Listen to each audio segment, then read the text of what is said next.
Welcome back to the show, everybody. This is the Upper Tier Podcast. This is normally Thursday Tier Talk, but not this week. It's not Thursday Tier Talk. Joining me, my partner is back on the screen again after quite a hiatus. He is back by popular demand. I couldn't keep him off the show any longer. I tried my best, but people in demand wanted him. But he's back. He had a good time in the States, and we're going to be talking to him a little bit about that in terms of the LeBron James of soccer and what was going on over there and all, and the madness of Ronaldo. But tonight we're going to bring you, it's kind of like a World Cup sort of show. We're going to preview the final. We're going to have a quick chat about the semi-finals. We're going to get Darren's thoughts on the World Cup, because some of the highlights and maybe some lowlights, whatever he experienced or seen in the World Cup. Because we haven't had him on really for any of the World Cup updates. We don't want to spend too much time talking about Ronaldo, do we? No, we don't want to spend any time talking about him, really. Why dwell in the past when we can look to the future? And what we're going to do is we're going to do a World Cup final combined 11. So we're going to have a bit of fun with that. And I'm sure we'll generate a bit of debate and stuff like that, as it always does, but they're always fun to do. We're also going to be bringing you a show next week, which I thought we'd have a bit of fun with, where we talk about our 10 most memorable moments from Premier League games over the Christmas period. And pick out our 10 ones that stick out in our memory from Stephen's Day, or for you UK viewers, you call it Boxing Day. And we'll have a look at that. Just a fun show over the Christmas. Of course, we will be back. The Premier League is about to relaunch itself again, and the Carabao Cup and everything else. So we're going to be back in the busy period. Not that I wasn't, but this man had a nice little vacation, to say the least. How are you, my friend? I'm good, pal. Yeah, I'm very good. Thanks for the introduction. It's good to be back. No problem. Obviously things got quite busy in work and stuff like that, and then I was away in bits and pieces like that. But just delighted to get back. I have to say, missed it an awful lot. Missed, obviously having the chat with yourself and missed the comments from the viewers and stuff like that. So looking forward to tonight and getting me teeth into something. Awesome, good stuff. So let's begin. Give us a breakdown of what you've thought of the World Cup so far. I know it started out and everyone was talking about human rights and migrant workers and the LGBTQ and all that kind of stuff. Let's park all that and let's just focus on the football, because we've commented on that kind of stuff more than enough over many podcasts. Talk to me about the football. Well, I got to be honest, man, and we all kind of. I know a lot of people felt like going into this, it didn't feel like a World Cup, and it was a bit damp and a dour start and stuff like this. We weren't long forgetting about all those issues, were we? No. When the football kicked off, we really weren't. And I hold my hand up on that myself, because as soon as it kicked off, it was World Cup time. A lot of excitement here in the house, I've got to say. Obviously, we went through it a few weeks ago. Brody's a big Argentina fan. He has a jersey and stuff like that, and he's worn it every Argentina game. And he has to he heads to bed early and stuff like that. So I have to go in, and they got through. Give him the little whisper, and he's like, yes, he's giving the fist. So he's looking forward to Sunday and stuff like that. Some of the football has been great. It's been really, really awesome football. Lots of shocks. Lots of goals, lots of incidents. It's been a good World Cup, I have to say. It really has now, and I know we probably all didn't feel like it was going to be like that when the tournament kicked off those kind of 3 weeks ago and stuff like that. But now it's really, when we're getting to the business end of it, things went well. It's been a good World Cup, I think. I think it's one that will go down more in the memory of, the surprises and the upsets that we saw along the way, and the big teams that fell, rather than the other talking points that we could still be speaking about. That thankfully football was able to take over, because we're football fans. That's what we want to enjoy. That's what we want to watch. That's what we want to get our teeth into. And thankfully, we had enough in the games that were being played that we could get into them. And some great football matches. Some really great football matches, and some great matches when you didn't think they were going to be great matches. They were the ones that really got me. When you tuned in, you thought this is going to be 2 or 3-0 to such and such a team, and then all of a sudden they went 1-0 down. You went, what's going on here? What's... And then you're thinking, yeah, they'll get one back in 20, 30 minutes, and then they'll grind them out, and then they lose a second one. You're thinking, we have an upset here.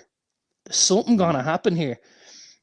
And it was just, I think it's from a legacy point of view, it's really, really important. And I know FIFA talk about this when they talk about World Cups.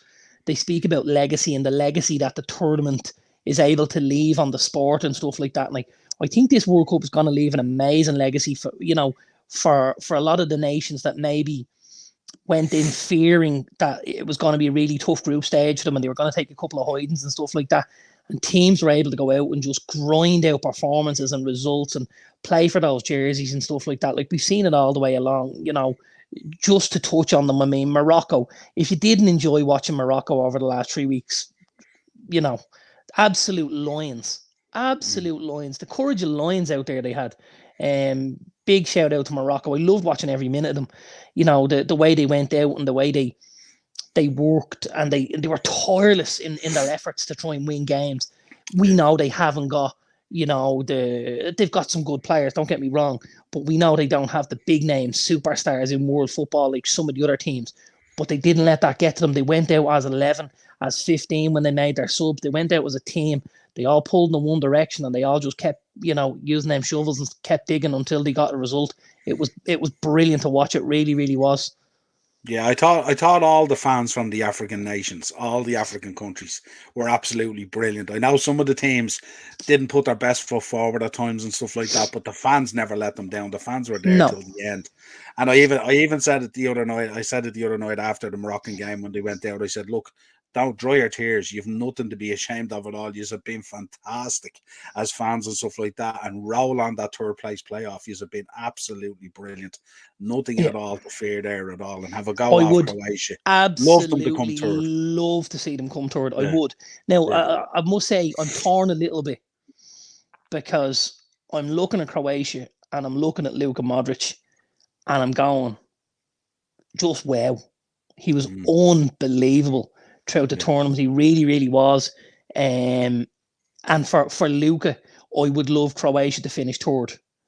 Yeah. But against that, there's sort of 11 or 12 lads in that Moroccan team that I'm going, but I want them to finish third for them, Just brilliant. It really, really was. Yeah, it's been a proper spectacle of football and stuff, hasn't it? Really, with the upsets and all, and not only the upsets, but the coverage of the celebrations of the upsets back in Morocco and in Saudi Arabia and all these different places that caused these upsets has been phenomenal. Absolutely. And you know what's something that we probably didn't foresee at the beginning of this tournament as well is some of the atmospheres in the stadiums have been phenomenal. Yeah, like absolutely phenomenal. And we looked and we thought, it's these lads are not really into this, and it's not going to be a big deal. And somehow fans of I heard I was watching something on one of the sports networks, and they were talking. It was actually, you know what? It was BBC, and they were talking to Pablo Zabaleta, who was obviously ex-Man City and was an Argentinian international and stuff like that. And he was saying, like, there's people in Argentina selling their cars just so they can get to Qatar and be part of the celebration of football that they were hoping their country were going to be involved in, I just thought that was brilliant.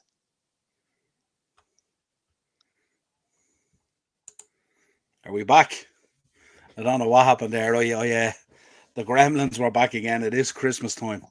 I was just saying, I don't know what it was Pablo Zabaleta. He was doing some work for BBC, and he's obviously ex-Man City, he's ex-Argentinian international, and he spoke about how back home in Argentina, people were selling their cars to fund their trips to Qatar. Yeah, and I just apparently the economy there at the moment is on the floor, actually. Right, yeah, so the lads are selling their cars so they can get flights, and then they're coming to sleep on park benches if they have to try and see their boys lift that trophy.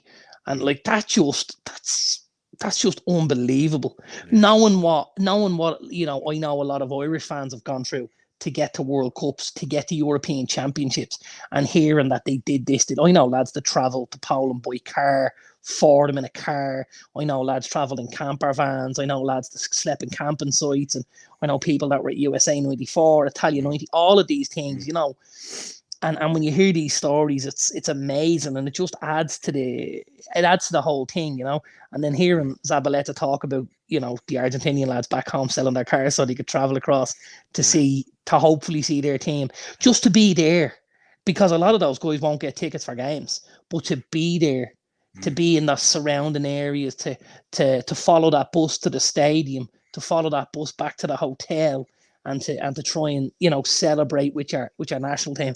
It's just great, isn't it? Yeah, the celebrations in Buenos Aires were unbelievable the other night. It's just Phenomenal. it shows the following that Messi has, and the team as well, but especially him as well. And I suppose the opportunity of not being there to witness him lift the World Cup potentially is something it's too good to miss, I suppose. So Absolutely. they'll sell the kids if they have to get there, you know. Dave's in the chat. How are we, Dave? Evening, lads. Good World Cup is probably an understatement. This has been one of the best World Cups in recent memory. Absolutely. Yeah, I agree, Davey. Andrew's in there. Hi, lads. How you doing, Andrew? Good man. And Acers is in there. Let's hope the playoff will be a better match than the group game between Morocco and Croatia. Yeah, well, it's like a final for both those teams, so they'll go. And don't forget, there's lads that probably won't play on Saturday who played a lot of the games where they play 5-6 games, and they'll be out on their feet, and they would have kept going if they were on the way to a final. But the fact they're in a third place playoff, they'll park it and they'll say, let's give lads, you know, with fresh legs an opportunity and see if we can get over the line that way. So I don't necessarily expect it to be 2 unchanged teams. I'd say we'll see 3 or 4 changes each. And I think they'll go with each other in a much better fashion than they did in the group stage. Well, let's have a quick chat about the semis going into the final. Talk to me about the semis. How did you feel about it and stuff like that? The one overriding thing I would say is Morocco sort of ended the game with plenty of energy and stuff like that. Croatia looked like they were banjaxed at the end of their game. So it's I know they have 3 days off or 4 days off now before the third place playoff on Saturday. But give me your thoughts on the 2 semis. Yeah, I suppose Croatia, as you say, looked absolutely out on their feet. Modric, he's not getting any younger, God bless him, but what a shift he's put in all tournament. He's been phenomenal, really, really has. I just think it was just a stage too far for Croatia. You know, their World Cup final was Brazil, and getting through that was huge for them.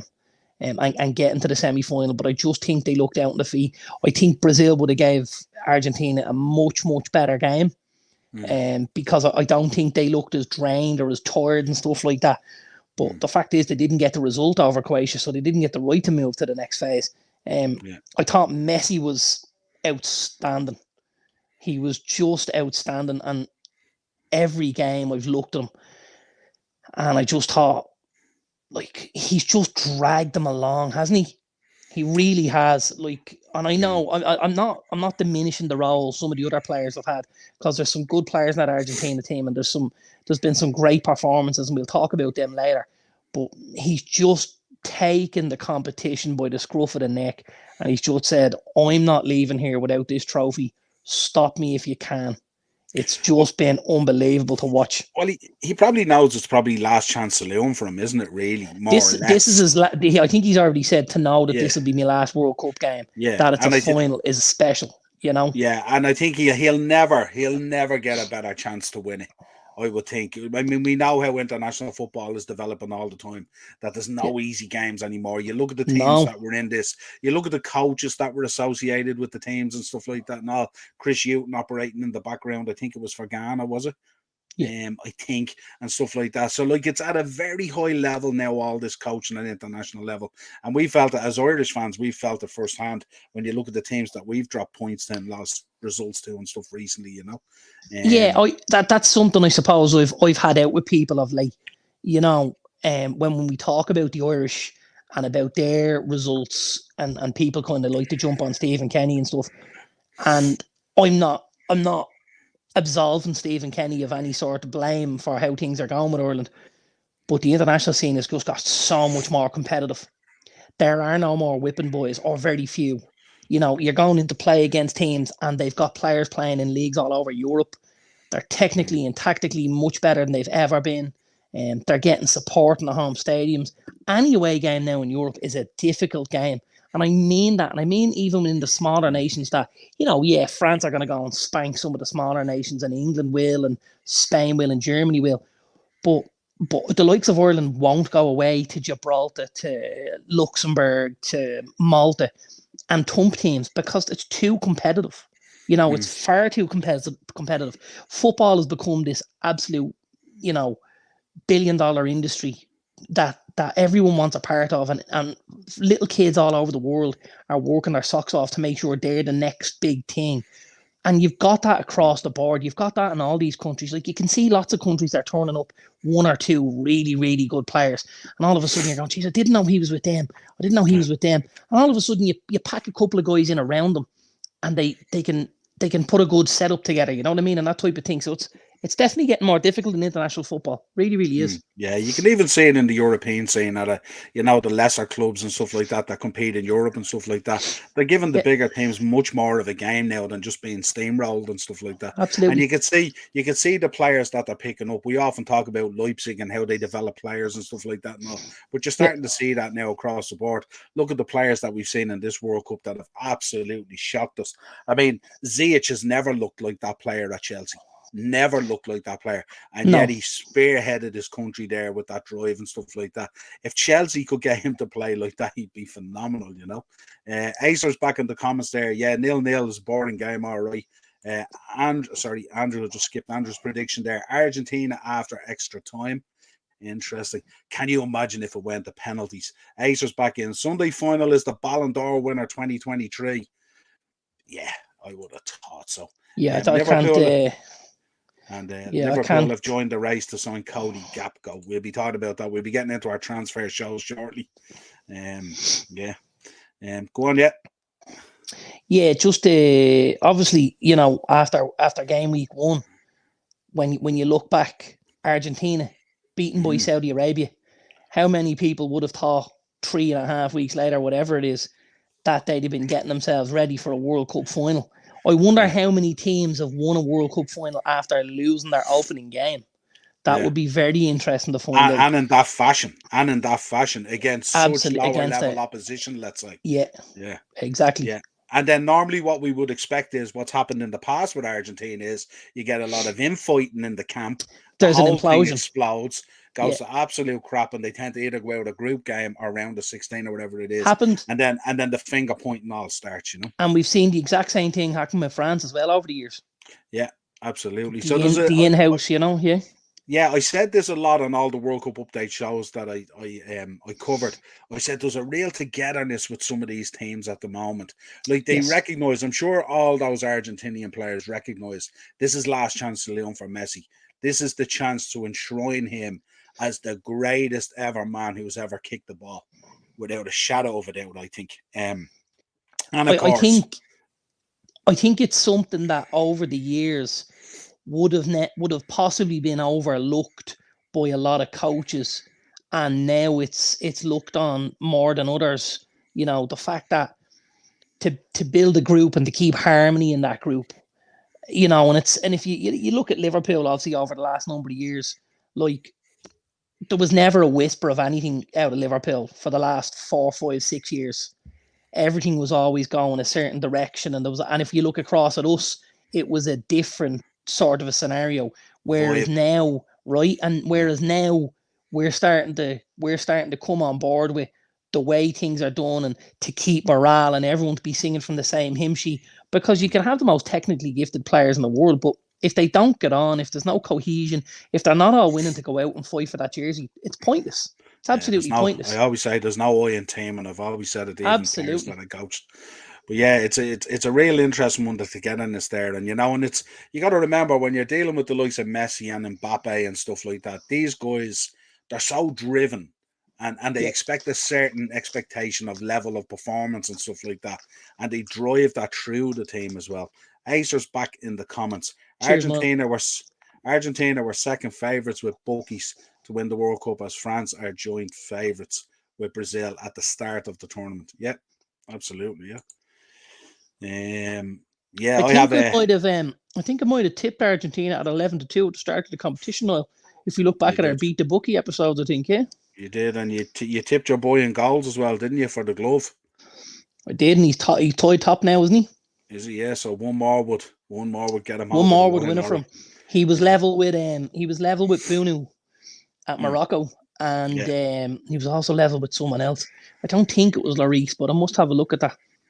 We'll see. He's not far away. I actually looked back at our episode the other day, and I did 4 teams to top their groups, and I got 3 out of the 4 up as well. Yeah. I just missed. I missed Denmark. Yeah, the only bet I still have going is Messi to be the player of the tournament. Yes. And I think I got him at 12-1, which I thought was a great price. I think he was 12-1. I didn't put a lot on it now, but it'd be interesting to see. It looks like it's a straight shootout between the two boys, him and Mbappe, doesn't it really? Well, I think as someone said in the comments there, whoever wins this, not only do they get the Ballon d'Or, they're probably going to get the player of the tournament as well, aren't they? Yeah, and they're probably shooting as well for the Golden Boot as well, are they? They're both in and around that, are they? I think there was something to do with the assists because they 5 goals each. Messi had 5 assists, and they were talking about the fact that the ball Mbappe put through for the boy Muani the other night that took the deflection, they would have to wait and see if FIFA gave it to him. If FIFA gave him, it was 5 goals and 3 assists each.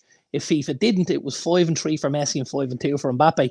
Because if they're level on goals come the end of the competition, it goes to assists to see who wins the Golden Boot. Oh, does it? They don't do what they do in the Premier League where they pony up an extra trophy or anything like that, you know? No. As far as I know, they go to assists. That's a shame, isn't it?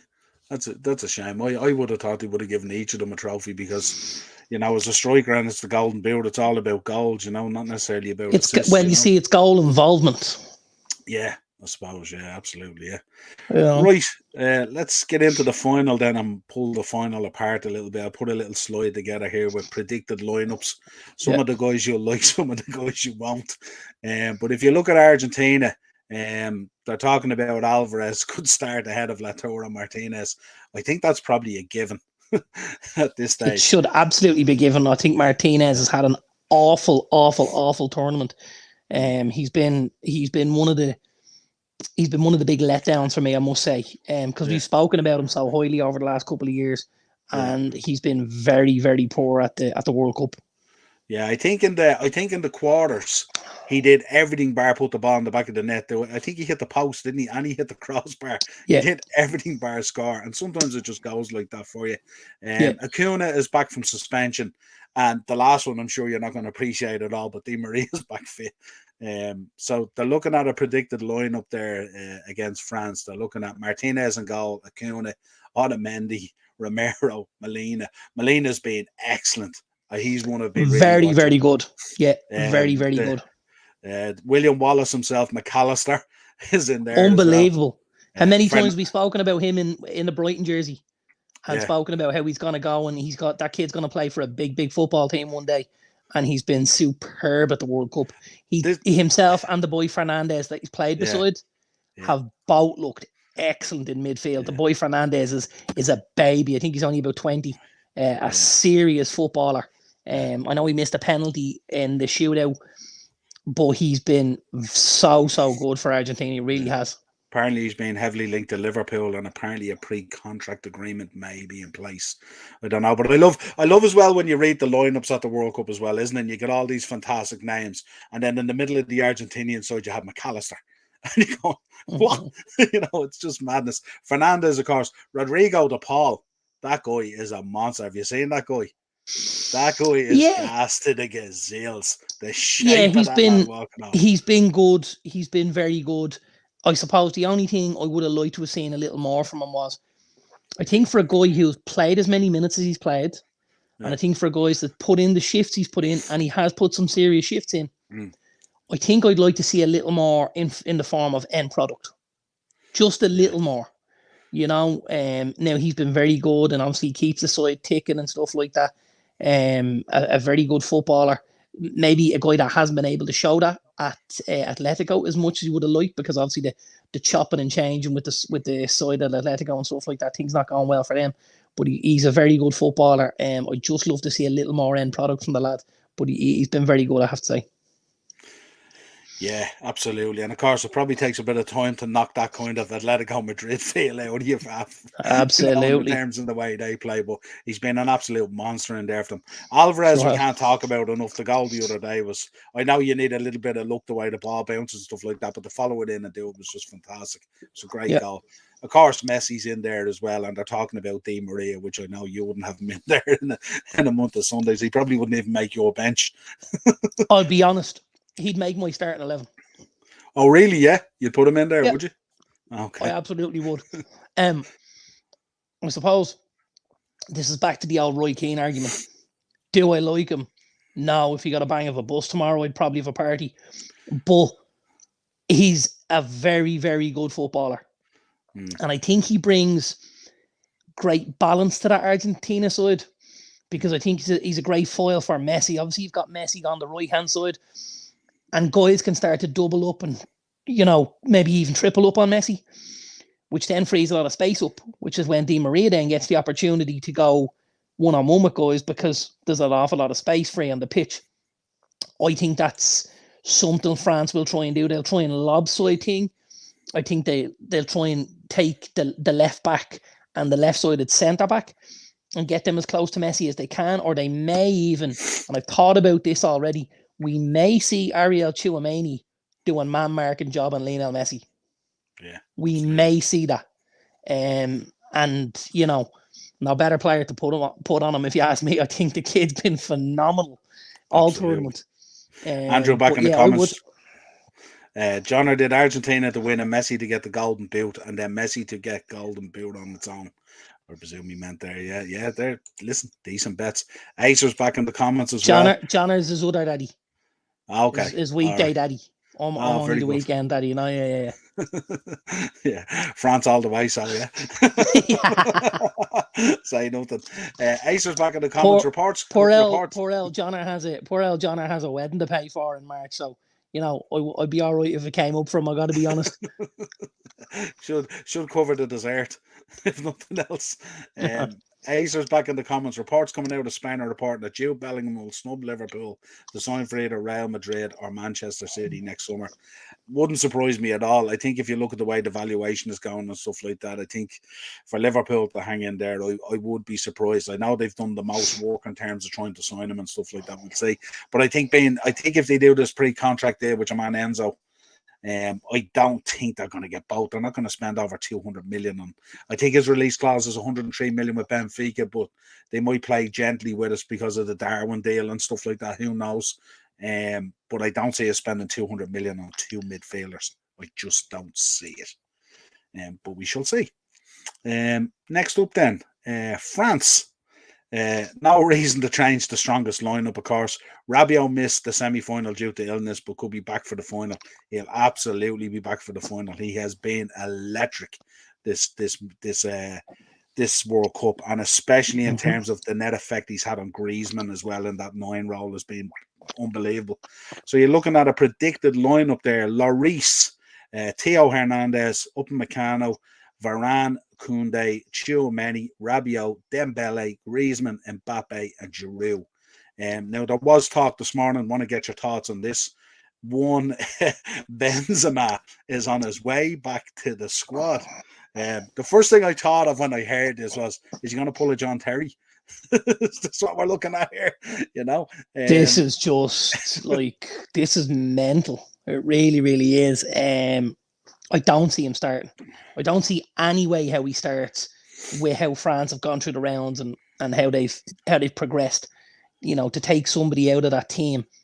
And I think there's quite a few players there who have really earned their corn in this tournament for France. I think Mbappe's been obviously excellent. I think Griezmann's been superb. I think Giroud's been very good. I think Rabiot and Tchouameni. The only player of the front six for me that you could take out as the boy Dembele, I think has been very underwhelming at times. But I mean, you're not going to play Benzema on the right like that. And that would mean a complete change of shape for France. Yeah. And I don't think Didier Deschamps is going to do that going into a World Cup final where how well things have gone so far. I think he'll possibly, you might see Benzema from the bench if needs be. And if he needs to, if he needs to maybe, after 50, 60 minutes, if this is close, or he needs a goal, he could maybe take Giroud off. And obviously Benzema, we know how good a guy he is. He's had a phenomenal season. He's obviously the Ballon d'Or holder at the minute. Been so good over the last 18 months or so with Real Madrid and with France. And it would be a fitting way for him, I suppose, to end his French career as well, maybe, because he's had some difficult times in that France year and he's been exiled for quite a while. So for him to maybe come off the bench and get a winning goal in a World Cup final, it would settle a lot of debts for him, I'd imagine. Yeah, it's a very interesting dilemma for Didier Deschamps anyway, that's for sure. It's going to be very interesting. I think when you have a decision to make like that, it's never a bad decision. I mean, if you've got a guy like that you can take off the bench, I think that's an amazing card to be able to call on in a game. Yeah. You could imagine Giroud playing and he's like... after about 55, 60 minutes, he's just constantly looking over his shoulder. Just looking over at that bench going, if I don't score soon, this guy with the beard is coming on to take my spot. And I'd feel terrible for Giroud as well because he's had a great tournament. He's a brilliant player. We can't say enough about Olivier Giroud. He's just... I just want to mention something about Giroud, actually. I'm not sure I understand.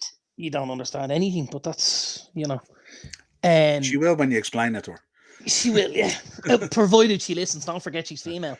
But the thing I wanted to mention about Giroud was obviously myself and David, who's in the comments, were having a bit of back and forth today talking about United. And he was actually somebody that David threw into the mix as a possible short-term replacement, maybe, for Ronaldo.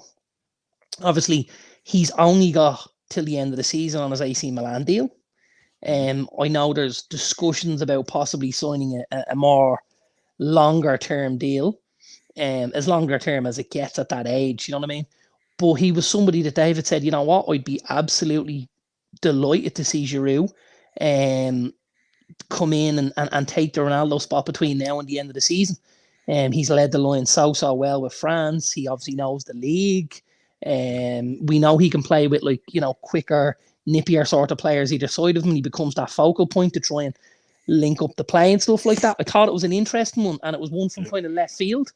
Yeah. But he Premier League proven. Premier League proven with Arsenal and Chelsea, and he's a guy we knows where the finishing it, where the back of the net is, and a guy that you might either get on loan or you would get for a very small fee because of how short the contract is and the age of him, So I thought it was a good show from David, and I just said I'd mention it when we get on tonight, Yeah, and especially after I was speaking to you the other day about it, but word coming out of United, don't know how true it is, of course, but that the purse strings are just a tad bit tight at the moment. So he probably wouldn't cost you an arm and a leg either. So it could be a real good solution.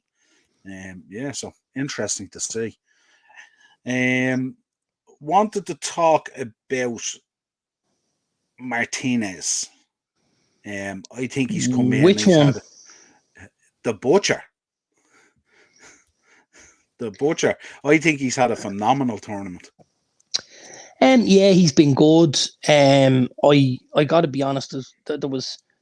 I saw the result obviously against Saudi Arabia. I was actually in work that day. I was doing a bit of work in a school, and finishing the school, and I looked in and I was like, my God, they've just lost to Saudi Arabia. What's going on, And looked at the back four. I think he started with, and I thought he started with Christian Romero and Nicolas Otamendi.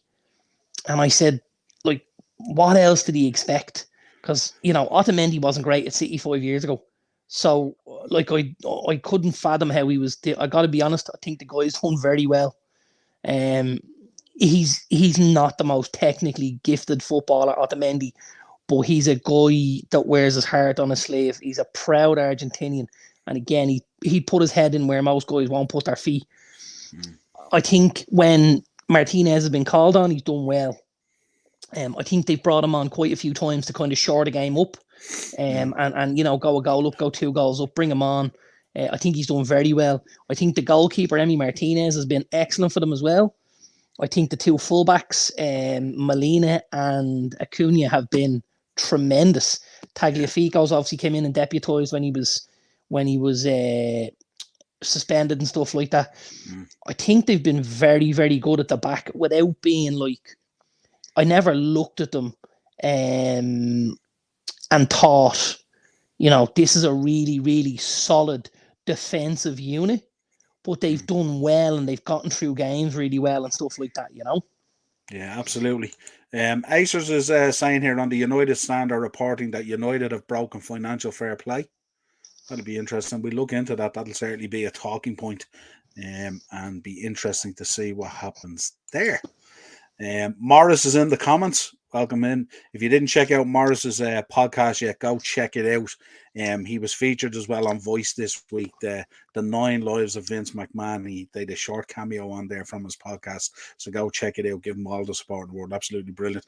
Morris, though, the prodigal son returns like the time Ronaldo came back to Oh Good Evening. Darren, loving the white hoodie. The heel is back. No comment. He's back. He's back. The heel is popular demand. back. He's missed you. It's a good job. I like you, Morris. He's definitely up there with my favourite Kilkenny man, I must say. Good man, Morris. I like him. We have a bit of crack off screen, myself and Morris. He's one of the good guys, I must say. Yeah, I was down in Kilkenny there 2 weeks ago. Lauren was doing a course. Had to get down one evening with her driver back. And I was down there, and I tell you, I went down. I said I'd avoid the M50 route, so I went across the mountains, across the Midlands, Wicklow, and Wicklow. Wexford, Wicklow kind of way, and stuff like that. And Carlow, it was like Colin McRae rally. You want to see it? I've never normally I'm pretty steady as a driver and stuff like that, but this was proper rally driving stuff. Now we came back to the M50, so it wasn't too bad. But yeah, we were down there. All right. Morris was caught up, but yeah, absolutely, better crack. Right. Give me a prediction for the third place playoff, and give me a prediction for the final.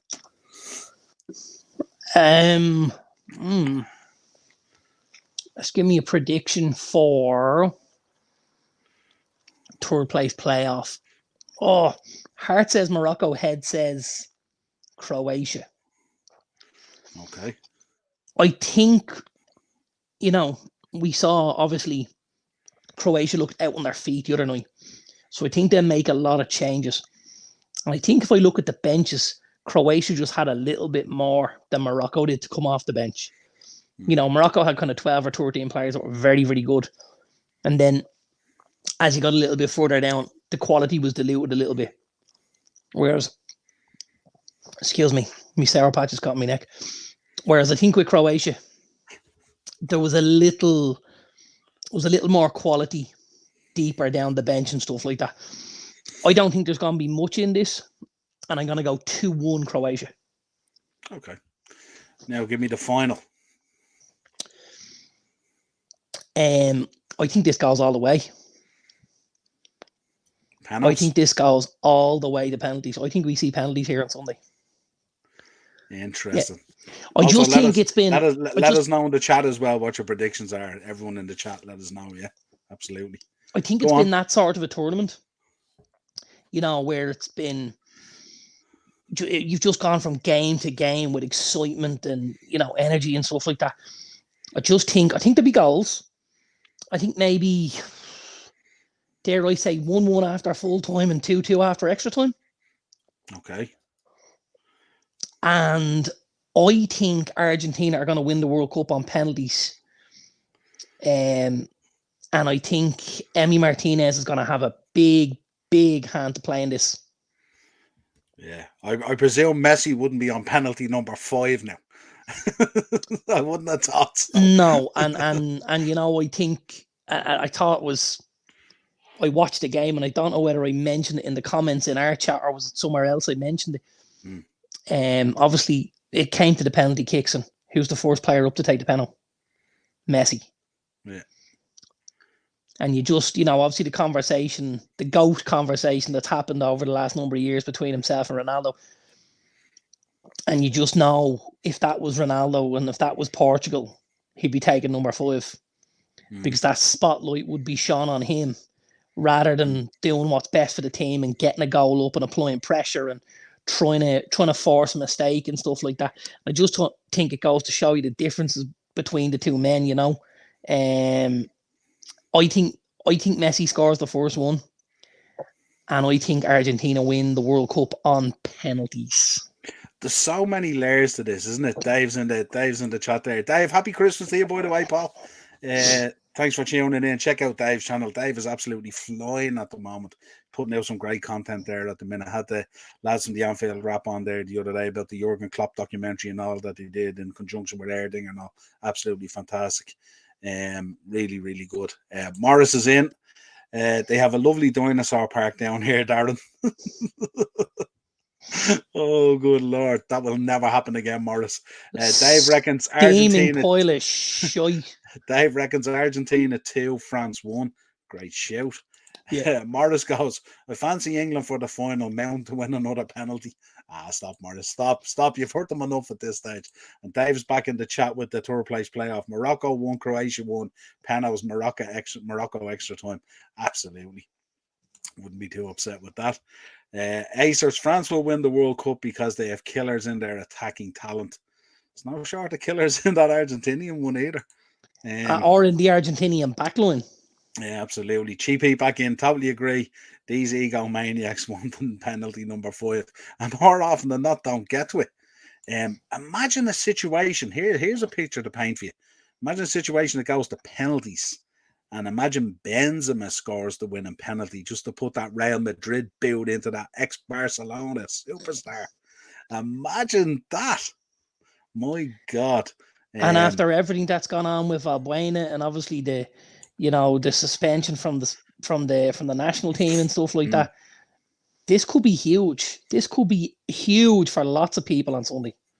Yeah, absolutely. Andrew back, Morocco 3-1 and Argentina 2-1 after extra time. Yeah, great shout, Andrew. Great shout. Andrew is a big Morocco fan. Good. He's absolutely loved watching Morocco throughout the tournament. Now, he tipped Argentina at the start of the tournament. I think that's only because he's listening to his father for once in his life. And after I tipped him, he said, I'll row in there. Himself and Brody have the 2 jerseys, the matching jerseys and that, so they'll have them on Sunday, no doubt, for the final. Yeah, I think no matter what kind of football fan you are, or how much of a Ronaldo fan you are, or where you lie in the GOAT conversation and stuff like that, I think most football fans probably would want to see Messi lifted, wouldn't they, on Sunday? I think just to bow out right at the very, very top, the pinnacle of football. I think if you're not French on Sunday, you want Argentina to win the World Cup.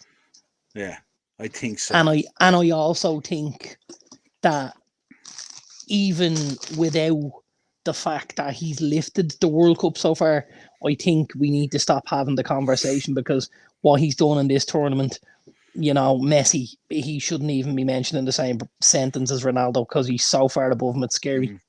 Well, it's an interesting topic, because it came up in debate there yesterday on some of the socials. Not my view, of course, now. And some people were of the opinion that he's not even the GOAT within his own country, that lies with Maradona, which was an interesting concept as well. Now, I wouldn't be an opinion I'd necessarily share, but I was taken a little bit back by that as well, when you think of Messi's longevity and stuff like that as well, and the career that he's had. I suppose it depends on the parameters you put in there when you're talking about the GOAT conversation. I think that's such a mental argument to have. And don't get me wrong, Diego Armando Maradona was a fabulous footballer. But he didn't do it for any length of time because of the abuse of his body and what he did with drink and drugs and alcohol, and and he didn't live his life the way a guy like Messi lived his life. He didn't put in the performances. He had the talent, he had the ability, he had all of that, but he didn't have, as you say, the longevity. He wasn't a guy that was able to necessarily drag a team along with him. And now I know people say 1986 and stuff like that. Don't forget, he's also gone through a game and cheated, basically. You know what I mean? Where he stuck the hand in and stuff like that. So there's a lot to there's not a professional player that takes to a pitch that doesn't cheat one way or another this day and age. I'm not saying necessarily you're gonna volley the ball into the back of the net with your forearm or something, but here that's neither here nor there. Yeah, Morris back in the comments. I couldn't begrudge France either after making Kane cry. Morris has Always myself the and gunner, Morris. Morris. Always the gunner. Myself and Morris have had such great conversations about Japan, about Morocco, about England. We've had a real fun World Cup, the two of us back and forth on WhatsApp and stuff like that. It's been absolutely hilarious. Yeah, so I think I suppose the fitting thing would be, I know Mbappe will have plenty more chance to win World Cups, but there's so many layers to this. Obviously, you got the Messi one, but you've also got the Mbappe one and the French one, and back-to-back that's never happened. And they've made back-to-back finals, which would be absolutely monstrous as well. And then you've obviously a number of players potentially there as well, Giroud and Benzema. It might be their last chance saloon as well. So it'll be interesting to see. There's so much on the line. It'll be interesting to see who keeps their nerve, but it's going to be a hell of a spectacle. I suppose the question is, it's probably been a very good advertisement for the region in terms of bringing football tournaments there and stuff like that. Especially, you see a lot of the Premier Leagues now, they go out there for, warm weather training and various things and stuff like that now. So I think they've put on a really, really good show. We haven't heard of a whole lot. There hasn't been any trouble by the sounds of things, or we haven't heard of it. If there has been, it's been dampened down pretty quick. They're very, very good at keeping things quiet, or it's been squeaky clean. Yeah. And I imagine, I'm gonna be honest, I imagine with the way the laws are in a country like that, I imagine it's squeaky clean. And I imagine people understood that, if we step out of line here, that we're going to get in trouble, and they just decided to live within the boundaries for once. Yeah, this is not a place to be going to rock the boat, or you might find that you're, you might be rocking the boat with one arm. Yeah, or whatever it is. Yeah. Let's finish out with our combined 11s. Got about say 10 minutes or so to go. So we'll talk about our combined 11s. Also in the chat, if you're in the chat there, Morris making the point, the lack of alcohol definitely helped it. Absolutely. And not only the lack of alcohol, but also the job they did beforehand, preempting things, saying, listen, this is how we're going to deal with stuff if stuff kicks off. So be aware of it, so people knew. And don't forget, and this is the wonderful thing that I've enjoyed about it. Like, I don't necessarily want to hear after a football match that, there's been scuffles between fans of this country and that country. I don't like that. It spoils the game for me. I quite regularly, obviously, go to Manchester to see the United games, and I'm not somebody that needs a drink when I'm going to watch me football games. So there's no necessity for it. It's grand if you want to have a couple of gargles out with the lads or whatever, but you don't need to have a drink to go and watch a football match and enjoy it. You're there to watch the football. I think this will give a massive. I know, obviously, at the start with the Budweiser thing and stuff like that, things went south a little bit. But I think this is massive for the World Cup. This could be the World Cup of the future, where we don't have the kind of alcohol allowed that we've had previously, and we don't have the disruption to after games and pre and post game matches and stuff like that, where fans have been in the local square having a go off each other and stuff. I think this is the way to go, if I'm honest. I really, really do. I know there's probably a lot of people thinking, like, why would we need it? But why wouldn't we need it? What's the necessity for alcohol in football? There is none. It's a sport, And I would preface this that you and me like a party as much as the next man. Absolutely. But again, I don't necessarily associate football and drinking. Yeah. I'm not, and if there's any West Ham fans listening, I do apologise, but I'm not a West Ham fan where I go to the bowling ground on a Saturday and have 12 points and start a riot outside, the local chippy. That's not me. I don't need that in me life. I'd love to say that, but I've too many Carlsberg jerseys hanging over there in the wardrobe to get away with it. Sorry, before we get into our combined 11, just one quick one. You were over in the States, obviously. You were in New York and you were in Boston while the World Cup's going on. Obviously, you were there for your birthday with the lovely Rosanna, but you were also there, obviously, going to Survivor Series in the TD Garden. What was the feeling around the place in terms of football? I know, obviously, the Ronaldo, Piers Morgan stuff was huge and stuff like that. But what was the feeling over there in terms of soccer there, I say? Yeah, so I suppose, we were in Times Square one of the evenings, and one of the billboards was taken up completely. One of the, the video walls that they changed and stuff like that. That was taken over by Ronaldo completely. But I mean, generally, there wasn't a big fanfare about it. Anybody that you seen talking or looking about the World Cup was a foreigner, let's say, or somebody there on a visit. We were in the hotel one morning. We went for breakfast, and England were playing this particular day. I think it was the day they played. It was the day they played the US. Actually, it was the day of the 0-0 draw, and there was 8 English women sitting around the table in chairs, and they all had the England jersey on with New York 2022 on the back of it and stuff like that. They had their jerseys and they had their ribbons in their hair and stuff like that. Other than that, like, I didn't see a whole lot. I saw a couple of USA fans. I don't know whether you've seen the away jersey. Did you see the away USA jersey, the dark blue with the beautiful? Yeah, lovely. Yeah. It actually sold out. It sold out on Nike and it was sold out in most of the sports stores. Now, I don't know whether people are buying them for Christmas presents or whether it's other people. I looked to try and get one myself. I couldn't get hold of one. They're beautiful, beautiful jersey. But there wasn't like lots of Americans walking around in jerseys. We walked past this particular bar and one of the games was on. And I kind of peeped in to see what score the game was. And then I looked again. I was like, that's ice hockey. I was like, what's going on here? Where, like, I was like, looked in again. I was like, lads, the World Cup is on. And nobody batted an eyelid. Speaking of alcohol and rows. It's weird. Morris is in the comments, doesn't agree with you. He says you should have an option in terms of the alcohol. I know that. Morris would not be a Budweiser Zero man at all. No, but don't forget, and again, I don't like the guy, but I'm going to go back to one of his sayings, right? And this is Roy Keane again. He used to talk about referees. You give them a decision to make, the chances are they'll get it wrong. So I feel like if you take the decision away, people can't make bad ones because there's too many people who can't control themselves in certain settings. So we need to take control of them. And that's how I would see it. If I want to go and see a football match with my kids and I don't want to sit next to some lager low who's pissing and shouting and moaning and the smell of gargle off and he's going past you 14 times because he's going to get another point and he's spilling his point on top of you, he ruins that for the normal fan. Do you know what I mean? Like, that's not the vibe you want. I don't want my 7-year-old or my 15-year-old sitting next to that guy in a stadium. And he shouldn't be there, because he has a ticket. He gets to a certain, now, provided he stays within the guidelines, they might leave him in the stadium. But I mean, you're asking for trouble letting guys like that into games. When you've had a few drinks, it's very easy then to start getting a bit leery with people around you, with referees, with opposition players, with your own players.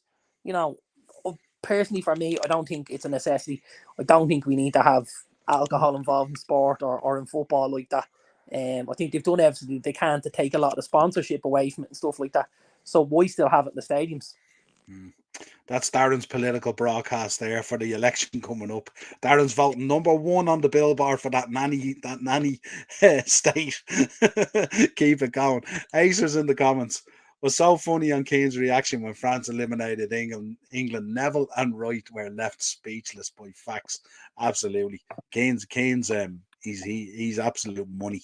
Right, let's get into the combined 11. And it's true, yeah. It's not often Neville and Roy to be coffer words, but they were. Right, combined 11. Very tough, by the way. Yeah, absolutely. Very tough. I'll start off in goal. I think we both agree on this. Yeah, I can't see past the boy Emi Martinez. I think he's been immense. I don't actually think Lloris has been great, but I think he's had some good moments. I think that's what you get with Lloris. He's got lots of good moments, but I think there's a clanger in there from time to time. He's had a great back line in front of him. He has. Back line in front of him. So I'm going to go with Martinez in goal. Right back, a man we spoke. It isn't punditry like the wrestling the minute I face him here. I am going to go with the boy Molina right back. Again, can't look past him. Think he's been phenomenal. His work rate and his energy has been amazing. Really, really has. Left back again. Absolutely, Andrew. Send in yours, yeah. Everyone in the chat, if you want to send in your combined 11, absolutely send them in. Let us know who Left you're back, taking. I'm going to go with the boy Acuna. I think he's been phenomenal as well. In the middle, and I get a great amount of joy out of this, Niall, considering who this lad plays for. But I think, it was at Old Trafford today. Liverpool decided to pull United's pants down and beat us 5-0. And Salah obviously got the hat-trick and stuff like that. And when we came back, we chatted and stuff like that. And you're like, who impressed you? And I said, well, I got to be honest, the most impressive player on the pitch was Ibrahim Konate. I said that to you. I said, this kid looks unbelievable. And every time I see him, I just think, wow, he is just phenomenal. He really is. I know, he's a bit hit and miss at times with injuries. But I mean, if this kid stays fit, this is the heir to Virgil van Dijk's throne. This kid is phenomenal. Absolutely phenomenal. What did you make of the drug testing? The two boys getting pulled in? Yeah. Konate and Koundé. Yeah, it's normal enough, isn't it? Especially with some of the performances they put in, people obviously looking and thinking, oh, we'll have a go here, but it's part of everyday life now, football, isn't it? Yeah, apparently they were dragged in straight away. They couldn't even celebrate with their teammates. Straight in, they were pulled in. That's usual. Yeah, interesting. Okay. Central defensive partner. Again, this will shock you. Because after game 1, I absolutely butchered him. But I think so far he's been very, very solid for Argentina. So I'm gonna go with Nicolas Otamendi. I think he's been immense. I really do. Really? Yeah, I think he's been super. And again, I'm not gonna cut my nose off to spite my face. He's not my favourite player in the world. He had a shocker obviously early on, but he's solidified and stuff like that, and he's done a phenomenal job for them. Very surprised at that now. Very surprised that. Will I give you my back line and my keeper? Please do. My keeper, obviously Martinez. I can't look at Lloris over him. I just can't. Back line, I went with Koundé. You'll be glad. I obviously put in Konate, as you know. Obviously. I mean, I just think he's levels above Upamecano as well. But I put in Varane there. I think Varane has had a real good tournament. He's done a lot of work in there that's gone unnoticed. And I think he's been excellent. Now, you could have put the Butcher in there as well. No problem at all. I'm surprised you didn't put either in over who you chose. I don't think he's played enough time. If you look at the minutes played compared to, say, Otamendi, he's probably played half of the minutes Otamendi has. And I just think Otamendi's been very tigerish. He's put his head in places that most guys don't want to put their feet. He's led by example. The only fear there for me. The only fear there for me is he's also the guy capable of costing you the tournament. Absolutely. And that's my massive fear. My massive fear. Yeah, I just think, though, on what he's done so far in the tournament, he deserves a spot. Yeah, Dumfries, great shout there by Maurice Dumfries as well. Guy heavily linked with United as well. Does Maurice know we're only it's a combined 11 from the two finalists, so the Dutch don't count Maurice. Fucking Arsenal fans as usual. Andrew's back with his team. This idiot putting fucking Moroccans in it. They're not in the final, you cabbage. It's a combined 11 for the final, boys. We will lads. do one for the whole tournament next week. There's no doubt about that. So save that. But you need to give us your 11 for the final, lads. The junior shirt is going to be a struggle, obviously, if reading the questions are difficult. My God. Hashtag pray for Andrew. Right, give us your. I went with Acuna as well, and if I hadn't gone with him, I probably would have went with Tagliafico as well, who's been excellent as well when he's come in. Give us your midfield. I suppose at the base of it, the anchor is the boy Tchouaméni. He's just been amazing. Just amazing. I never thought I'd get so much joy out of watching a defensive midfielder. The kid is phenomenal. Yeah. He makes things look very easy, doesn't he? Oh my God. I'll be shocked if Didier Deschamps doesn't decide to do a man marking job on Messi. I'll be shocked. Because if he puts Tchouaméni on him, he's a chance to win a World Cup. He really has. I suppose with Tchouaméni in there, I'm going to put Alexis McAllister in. I love him. Really, really love the kid. I think he's had a great tournament. We spoke about him again a lot on the Premier League's previews and the reviews and stuff like that, the Monday mashups. I just think he's shone. He really has, you know. And he's come of age a little bit because he's not very, very mature. I think he's about 23, something like that, 22 maybe. Your love of Brighton is clouding your judgment, but come on. No, I'm happy with McAllister and Tchouaméni in there.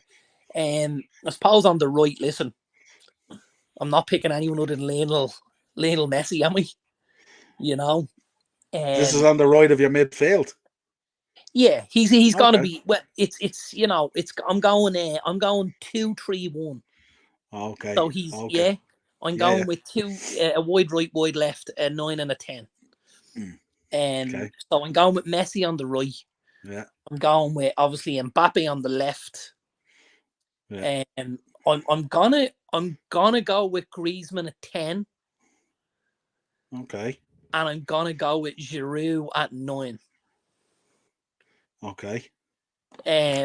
So that's quite the switch. Did you think it would be otherwise? Yeah, I just think it's quite the switch considering the positions they've played in so far and stuff like that. I certainly wouldn't have been changing Griezmann too much. I went with a 4-3-3 as I always do. He's played as a 10 or wide left. Oh yeah, absolutely. But so that's where I would. Yeah, I just think in this tournament he's been unbelievable at that position. His work rate has been phenomenal. Like it's something I've never seen from him in an Atletico jersey. You know, he's just been unbelievable. And really, I suppose when you look at the injuries that France have had throughout the tournament, and even before the tournament started, Griezmann probably wasn't somebody who was nailed on to start games with Christopher Nkunku and with Benzema and stuff like that.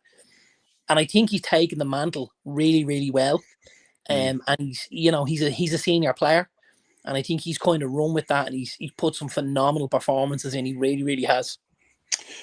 Yeah, he looked as well. If you look at some of the French games as well, he looked like he had come alive in them, and he was playing really, really well. Even outside of the tournament, prior to the tournament, he was kind of the outstanding player for France in those games as well. His dead ball has been excellent. You know, the quality from set pieces has been superb. His decision making has been good. His tracking back, his covering, like just all round a phenomenal performance. And I suppose to have a target man like Giroud there as well must be mouth-watering for a guy who with a dead ball like that, you know. So for me, that was the most difficult decision because I was always going with Messi, Griezmann, and Mbappe, and I tossed a coin between Giroud and Julian Alvarez. And I just went with Giroud in the end. I think we'll name Alvarez in a couple of World Cup teams in the years to come, whereas I think this is probably Olivier Giroud's last, you know? Yeah, absolutely. Well, as I said, I went with 4-3-3 with my midfield. If you've been following me on the updates on here, Rabiot is in there all day long. He's been absolutely exceptional. I went with the powerhouse in the middle, Mr. Olympia himself, Rodrigo de Paul. I put him in the middle, and I put Griezmann on the right. So that's my 3 in midfield. And then up front, you don't get any prizes for guessing my front 3. Mbappe, Giroud, and Messi. Yeah. So that's what I went with. So it's a slight variation of what you have there, but not far off it. Like, I mean, you could switch around that formation even in game if you wanted. Well, I mean, if you drop Griezmann into the 10, you've just got 2 different holding midfielders. Yeah, exactly. Yeah, and if you wanted to go with a 4-2 or 4-4-2, you could do that or whatever way you wanted. I knew you were very high on Rabiot. I didn't think you would pass over Tchouaméni, I have to say. Or is that just down to the fact that he chose Real over Liverpool? He passed over me. I'm going to pass over him. No, not necessarily. Do you know what it was? When I was doing it, I was thinking, I'm kind of in the Argentinian camp in terms of Argentina winning. And as I went down through the combined 11, I was trying to find balance in the side about who I kind of put in there and stuff like that. And it was heavily weighted at one stage, and I changed it a few times. And it was really difficult because the team that I'm going with was the team at times I was finding most difficult to put players in. You know, so it was kind of that way. You know, I mean, they're two fabulous teams. You know, Morris in the comments. Who's the best player that didn't make the final, chaps? The boy Unani from Morocco, the number 8, who played midfield. He was absolutely phenomenal. You know, through the 3 group games, the round of 32 or the round of 16, the quarters and the semis. That kid is destined for a huge move. If it's not January, it's going to be in the summer. He's playing with Angers in France. I think his transfer market value was about 12 million before the tournament kicked off, and I'd say now it's somewhere between 40 or 50. So huge tournament from the kid. I think he's been amazing. Yeah, he's had a great tournament. Gakpo has had a great tournament as well. He was brilliant for the Dutch. Yeah. Really exceptional. Did himself no harm at all. I think Modric as well. Obviously, you know, Modric has had a great tournament, and you know, I think he's had an amazing career. You know, I think he's one of the ones you would have probably thought of before the tournament, but the boy Unani wasn't. You know, he was a little known, very unheard of kind of player, plying his trade in France, and just was going through motions. But he's catapulted himself onto the world stage now. Really hard, you know? I think as well. I think Ziyech, in fairness, has been excellent as well. It was very unexpected considering what we've seen at Chelsea and stuff like that. Ted's in the comments, a bit late getting here tonight, but I'm assuming Ronnie made everyone's combined 11. Now the combined 11, Ted, on this show was just for the final, just for France and Argentina. And he also says he reckons you just mentioned it there, Modric, of course. Absolutely. But I suppose with Modric, there's an expectation at the level that Modric should hit anyway. You know what I mean? And he's been doing it for years. He's a wily veteran, as they say at this stage. But yeah, we will be back. We'll be back on Monday with a show. We'll do a review of the World Cup final, of course. And what we'll do is we'll do a combined 11 for the whole World Cup. Which should make some interesting reads. Or what would you know what we're gonna do? We're going to do a combined 11 for the World Cup, and we're going to exclude the final. So that would be better. Exclude the finalists. Exclude the finalists. Yeah. So for all those people in the chat, we're going to do a combined 11 on Monday night, excluding France and Argentina, just so it's absolutely clear. My 3 in midfield are going to be the boy Unani, the boy Amrabat, and Luka Modric. They're my 3. I'm pinning me colours to the mast already because all those lads have been phenomenal in this tournament. Two of which could very well be on their way to the Premier League. So it'll be interesting to see. I'd say the chances are extremely high. I know Spurs thought they had a deal done for the boy Amrabat in the summer. He's a Fiorentina, and Paratici had a deal on the table, and apparently at the last minute it was halted because they moved in a different direction, because they didn't necessarily have the money for the deal then, with the way they spent on Richarlison and stuff like that. But I know obviously Liverpool are heavily linked with the boy Amrabat. I think he would be a great signing for you guys. Work rate in there. I think he'd be very, very, you know. We're currently linked with any midfielder with a heartbeat at the moment. I think need to be. Yeah, absolutely. Yeah. Listen, cracking show, which is always great to have you back on. Sure. Let's get back into the rhythm. I can't go, Noel, without mentioning happy anniversary to my wife. There you go. We're 5 years unhappily married tomorrow. I mean, happily married tomorrow. And if I didn't mention it, I think I'd get a little clip around the ear hole, you know. Absolutely. So, congrats to Bodie. I don't know how she puts up with you, but sure. Put up with me at times, yeah. So you know what I'm like. You've obviously shared a hotel room with me. You know how funny I am about things. So imagine living with that 24/7 for 9 years. She's doing pretty well, I think. Yeah, Ted, we're not even going to get into talking about Richarlison. Myself and Darren were having a good conversation about Brazil just before they absolutely collapsed. He was telling me how good Brazil were, and then they collapsed. Morris with the comments, only a few more days until Nketiah tears it up. He's going to have to for a few weeks, Morris, till you get to January, but I heard there's a few incomings on the way. And Acers is there. Glazers broke their silence on sale of the club last night. think they broke their silence a while ago. I think they know the score there and stuff like that. Amazon was heavily linked with it. Not too sure whether that's going to happen or not, but we shall see. Drivers in town lately. I'd steer clear of Amazon if I could.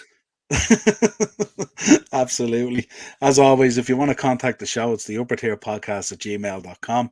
We're out there, Twitter, TikTok, Instagram, and Facebook. You'll find us all on those. If you want to contact the show, get in touch with us. We will be back Monday.